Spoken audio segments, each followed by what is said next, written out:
હવે આ દુનિયાને તમે કેમ ફૂગો? તમે કયો મને. આ દોરંગી દુનિયાના શું ધોખા ધરવાના? આની આ દુનિયા છે રામ.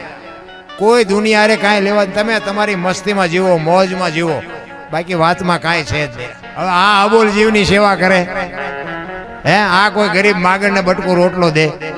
આ મા બાપને પૈયા લાગે? અને આવા ચાચા છે એટલે ધરતી કપ થાય છે. પણ કહેવાનો મારો મિનિંગ કે બાપુ તમને ને મને એક માણસનો અવતાર મળ્યો છે ને મને તો એમ થાય કે મોજ કરી લ્યો ભાઈ.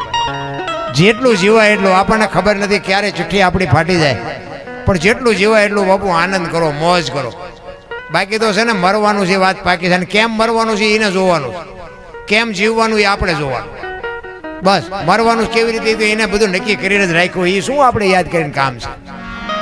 એટલે એક સતીશભાઈના માતુશ્રી સ્વર્ગસ્થ થયા છે, એટલે એક માનો પ્રસંગ મને યાદ આવ્યો. એટલે માં તો માં છે ભાઈ. એક માની વાણી બાપુ પુરુષોત્તમ બાપુ એવું કહે છે કે મારી માં તો મારી માં છે. અને બાપુ છે ને મારી માંથી હું છું ને તમારી માંથી તમે છો. માત પિતાને ચૂક્યા ને મારી તો એક, હું તો હાથ જોડીને વિનંતી કરું છું. હું કોઈ તમને કોઈ રિક્વેસ્ટ કરું છું, કોઈ શિખામણ દઉં એવી વાત નથી. તમારે જીવનમાં દુઃખી ન થવું હોય તો હાથ જોડીને વિનંતી કરું છું કે માને બાપને બાપુ દુઃખી ન કરતા કોઈ દી. હું તો આ બહેનોને ખાસ કહું કે તમારા સાસરિયામાં ગયા પછી તમારા સાસુ સસરા છે ને એ જ તમારા માત પિતા છે. એને સાચવજો.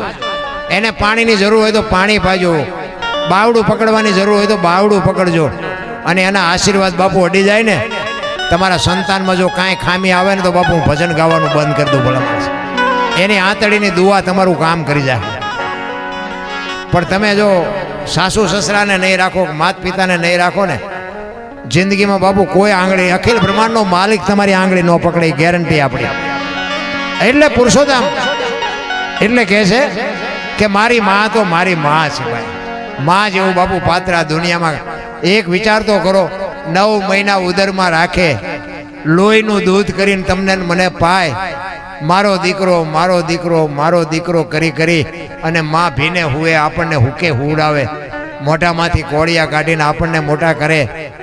અને એ તમે જુવાન થયા પછી જો માને બાપને આશ્રમમાં મૂકવા જાઓ, શું હવે આનો બદલો તમને ભગવાન શું આપે ભલા મને?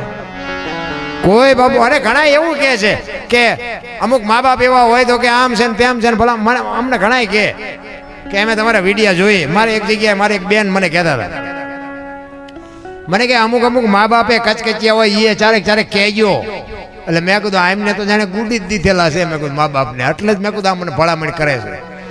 એટલે ભલે મા બાપનો સ્વભાવ હોય, હું માનું છું, નથી માનતો એવું નથી, પણ બાપુ તમારા માતા પિતા તમને ગાળ દેતોય ભલે, તમને મારે તોય ભલે, તમારું વાંકું બોલે તોય ભલે, તમારે એને કોઈ સલાહ દેવાની જરૂર નથી બાપુ. એ એનું કર્મ એને આગળ, તમારું કર્મ તમારા આગળ. તમે એની જે કાંઈ સેવા થાય કર્યા જાઓ. ગાળ્યું દે તો એનું મોટું ગંધાય, તમારે કાંઈ જોવાની જરૂર નથી. ભલે કચકચ કરતા હોય તો ભલે કચકચ કરે, પણ તમારા છે. કહેવાનો મારો મિનિંગ તમારા છે એને તમારે જ હાચવવા પડે. જગત કોઈ નો હાચવે. મને તો એમ થાય કે આટલા બધા જો આ વૃદ્ધાશ્રમ ન હોત તો આ મા બાપ રોડ માથે રખડતા કેટલા હોત? હે એ ક્યાં ખાવા જાત, ક્યાં હુવા જાત, શું કરત? આ વૃદ્ધાશ્રમો વાળાને હું તો દિલથી સલામ કરું છું કે આટલા આપણે એક માને ને એક બાપને નથી હાચવી શકતા. અહીંયા તમે જુઓ તો કેટલાને હાચવે છે. તો અહીંયા હવે એમને માણસોની જરૂર તો હવે વૃદ્ધ શરીર હોય ને તો બધી બાપુ માણાની જરૂર પડે. ધન્યવાદ ન દેવાય? આપણી માને આપણા બાપને આપણે એકને ન જાળવી એકવી. 2-4 છોકરા હોય, 2-4 છોકરા વચ્ચે એક માત પિતા ન હચવાય. પછી આપણે શું બાપુ? આપણે દાણા જોવરાવો, ગમે જોવરાવો તો તમારા દખ કોઈ દી મટે? કોઈ દી ન મટે. એટલે પુરુષોત્તમ કહે છે કે મારી માં તો મારી માં છે. એટલે માની બાપુ છે ને, માના ઋણમાંથી કોઈ દી આપણે છૂટ્યા જેટલાને બાપુ સદગુરુ મળ્યા ને પછી જ આ દુનિયામાં બાપુ એમની વાહ થઈ. દુનિયામાં તમારે બાપુ જો કંઈક જાહેર થવું હોય ને તો એ સદગુરુ કરાવી શકે, બાકી કોઈ ન કરાવી શકે. પૈસાથી એવા કાંઈક પૈસાવાળા વૈયા ગયા ને કાંઈક કરોડપતિ વૈયા ગયા, મોટા હતા, મયપતિ ગજબ હતા, ગંભીર સબળ જેના શરીર મહાણે દીઠા મેકરણ, હારા કંસ કૌરવ ને રાવણ જેવા હતા નહોતા થઈ ગયા. કોઈ નથી ઓળખતું. પણ એવા સદગુરુનો બાપુ જ્યારે ભેટો થયો અને સદગુરુ મહારાજની જ્યારે એની માથે એવી કૃપા દ્રષ્ટિ થઈ ગઈ, આ દુનિયામાં બાપુ આમ અમર કરી નાખ્યા કે આ દુનિયામાં નામ રહનતા ઠકરા નાણા નહીં રહન, કીર્તિ હુંડા કોટડા કોઈ દી પાડ્યા નહીં પડન. બાપુ એવા એવા મહાપુરુષોના છેડા અડી ગયા. આ જાડેજોન માલદેન સાસટીઓન કુંભોન આ એકે હામા મળ્યા હારા નહીં, આ દુનિયામાં પૂજાઈ ગયા ભાઈ. પણ તમને મને ટાણું મળ્યું છે. હું તો એમ કહું, એક સિકંદર, દિલ્હીનો સિકંદર આમ બજારમાં બાપુ 500 ઘોડાનો રસાલો લઈને નીકળ્યો ને, 500 ઘોડાનો રસાલો લઈને આમ બજારમાં નીકળ્યો અને એક ફૂટપાથ ઉપર એક ફકીર હૂતો હતો અને ફકીર ઉપર એની નજર ગઈ ને, અરે રસાલો ઉભો રખાવ્યો કે ઉભો રાખો મારે ઓલા ફકીર પાસે જવું છે. એ સિકંદર અહીંયા ગયો અને ફકીરને કીધું, હે ફકીર તને મોજ આવી માગી કે? ફકીરે આમ નજર કરીને કીધું, મારે કાંઈ જોતું નથી, તમે જ્યાં જાતા અહીંયા જાઓ. બાપુ એની મોજ ને એની મસ્તી જોઈને સિકંદરને પરસ્યો વળી ગયો. ભાઈડો કહે છે કાંઈ જોતું નથી. એક ધોતડી પહેરેલી, પાણાનું ઓશીકું કરેલું, પગ આંટિયા ઉપર આંટીએ ચડાવી અને બીડી ટેકાવીને હૂતો હતો. કાંઈ નહોતું. ઈ કે પણ કાંઈક તો માગ, હું દિલ્હીનો સિકંદર છું. ઈ કે મેં તમને ક્યાં પૂછ્યું તમે કોણ છો? તમે જાતા અહીંયા જાઓ ને, મને હુવા દો નિરાયતે કે હું તમને નડું છું. બાપુ એની મોજ ઉપર સિકંદરને પરસ્યો વળી ગયો. વાહ તારી મોજ, વાહ તારી ફકીરી. પછી સિકંદરે કીધું, હું આ દુનિયા છોડીને જાઉં, ખુદાના દરબારમાં જઈને જાઉં ને, તેથી મારે ખુદાને કહેવું છે કે આવતા જન્મમાં મને આવી મોજ દેજે, આવી ફકીરી દેજે. પછી ફકીરે કીધું ને, એ જીવનમાં ઉતારવા જેવું છે. એ કે તમે શું કહો છો? એ કે હું એમ કહું છું કે આવતા જન્મમાં હું ખુદાને કહીશ કે મને આવી મોજ દેજે. ફકીર કે તમે કેદી મરો, કેદી જાઓ અને કેદી ખુદાને હેરાન કરવા, એના કરતા આઈન પર કૂતરો બેઠો છે ને આઈન પર તમે જમાવો, રસાલાને જવા દો ને, અત્યારે મોજ ચાલુ થઈ જાય. વાતું થાય છે રામ, કાંઈ એમ મોજ નથી થતી. આપણને છૂટતું જ નથી કાંઈ, આપણે શું મોજ કરવાના હતા? છૂટે જે ત્યાગે ઈ બીજાને આપી શકે. ચિત્તની શાંતિ, મનની પ્રશંસા, દિલની દાતારી, ગોમડાની રોજ અને ટાઢિયા તાવની ટાઢ, આટલું બાપુ અંદરથી આવે. મારે કંઈક કરવું છે, મારે આ ભગીરથ કાર્યમાં સાથ સહકાર આપવો છે, મારે 5 રૂપિયા આમાં વાપરવા છે, એ અંદરથી ઉગે. કોઈક પૂંછડા ઝાલીને બેઠા કરે એનું કામ નથી નારાયણ. એ તો અંદરથી ઉગે તો થાય. ભજનનું બાપુ એવું છે, ગુમડું થયું હોય ને, ગુમડું દવા લગાડવાની હોય ઉપરથી મટે માઇલ પર. આ ભજનનું એવું ઊંધું છે એટલે નથી સમજાતું. ભજન તો બાપુ ભજન છે રામ. જેને મહાપુરુષોએ નરસિંહ મહેતાના કે 52 કામ કર્યા, તમે જોવો તો ખરા. શું એને લોન લીધી છે એની પાસે? 52 કામ કરે. અને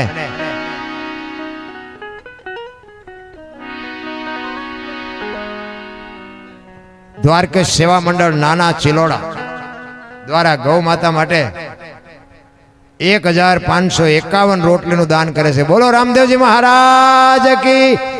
ધન્યવાદ ધન્યવાદ.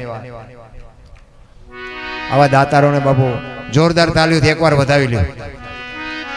ખરેખર આ બાપુ છે ને, એક સંસ્કાર હોય તો આ બધું થઈ શકે છે. બાકી લીધેલા નથી દેતા, દાન સીના દે. લઈ ગયા છે ને એ પાછા નથી દેતા. હું મારી વાત કરું, હું કોક ના કટાવી દેતો હતો, મારા પૂછ માર્યા હતા. બોલો, બીજાના નો કાઢે ને એ મારી પાસે આવતા હતા. એ કે બાપુ આ પૈસા નથી કાઢી દીધું. હું એમ કહું મને કેટલા દેવાના? નો શું કાઢે? એવા કંત્રાટ રાખતો હતો.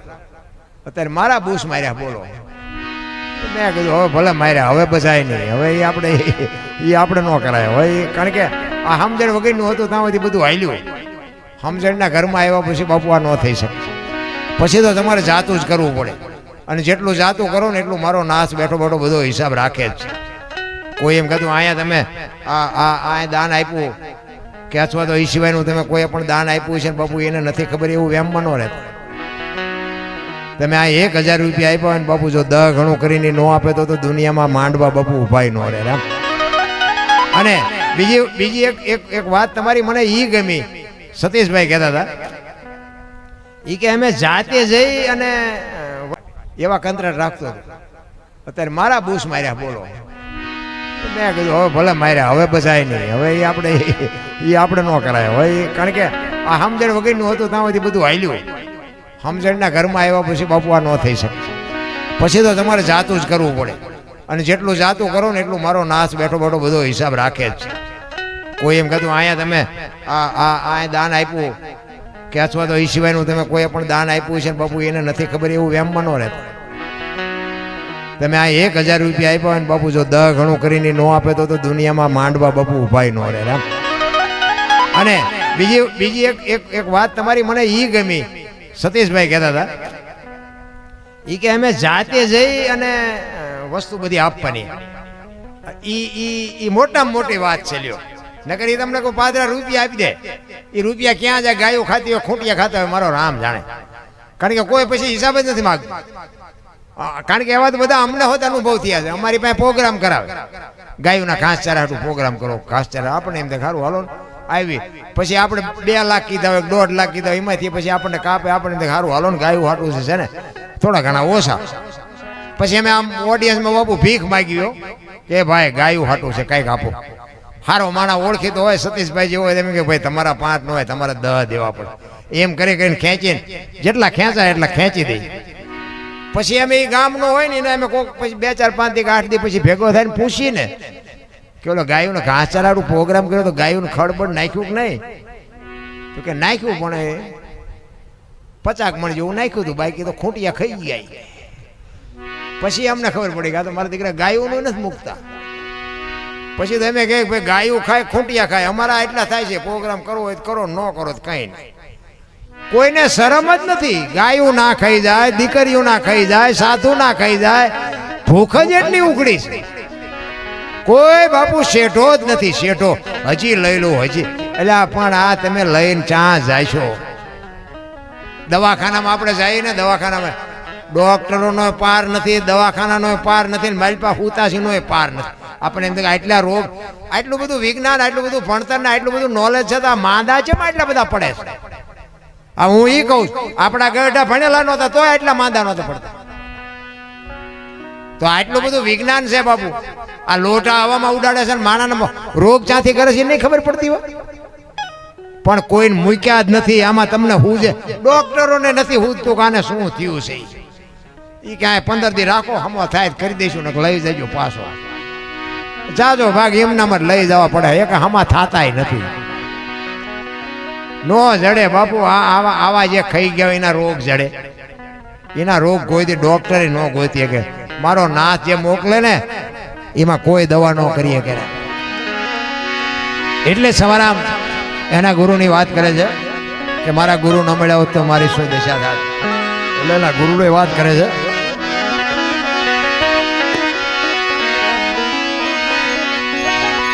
ચુગતી કરીને જોવા હાલી મારા સદગુરુએ બતાવી મને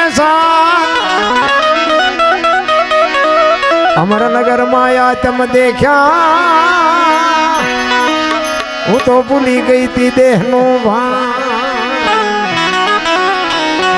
આ સંતોના બાપુ અમુક શબ્દો છે ને, અમરનગર ને, અલખ ને, અજર અમર ને, આ બધા તમે ગુરુ મહારાજ તો હશે, બધાને તમારે હશે, આ બધાને પૂછજો કે અમરનગર ક્યાં આવ્યું, આ અલખ કેને કહેવાય, આ બધું અગમ અગોચર છે શું છે. આ બધા જે શબ્દો મહાપુરુષોએ મૂક્યા છે ને એની માથે પડદો રાખ્યો છે.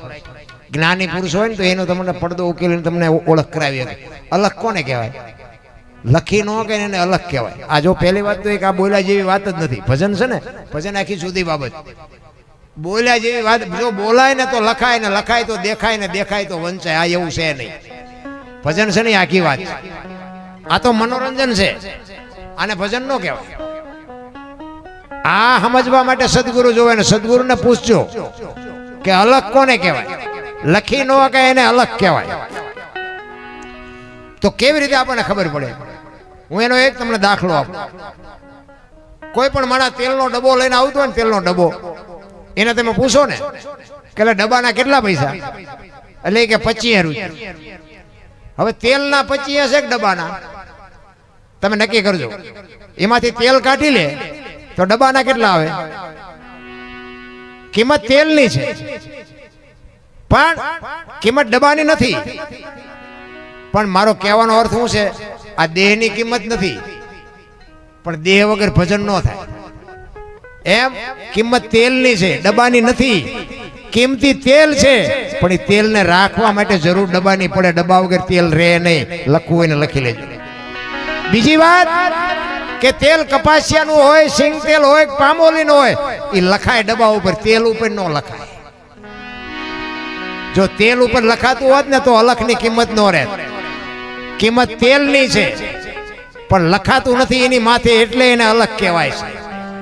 તમારું નામ છે ને, મારું નામ અનોપસી છે. બાપુ આંગળી મૂકીને મને દેખાડો અનોપસી ક્યાં છે. આમાં તો દાસી જીવનને 18 ગુરુ કરવા પડ્યા. 18 ગુરુ કર્યા ને ત્યાં નક્કી થયું. આ છાતીના, ગાલના, કપાળના, માથું તો અનોપસી ક્યાં. આ બીડીયું ઠૂઠા વીણતા થઈ જાય એવું છે આ તો. હા, એની જરૂર છે. તમે કોણ છો? આ બધા આપણે બેઠા ને બધા માણસ છે. આમાં સ્ત્રી પુરુષની વાત નથી કરતો, ઊંચ નીચની વાત નથી કરતો, અમીર ગરીબની વાત નથી કરતો. આ બેઠા એ બધા આપણે માણસ છે. માં 9, માએ 9 મહિના ઉદરમાં રાખ્યા, એનું નામ પડ્યું માં 9. પણ આમાં ઓળખાણ કેવી રીતે કરવી? અરે અટપટું છે રામ. ભજનમાં તમે બેઠા હોય ને, બંગાવું ન આવે ને, ચાય ન જોવે ને, સૂરજ નારાયણ ઉગે બાપુ ભજનમાં જો બેઠા હોય તો. પણ ભજનની વેદના જ નથી. ભજનની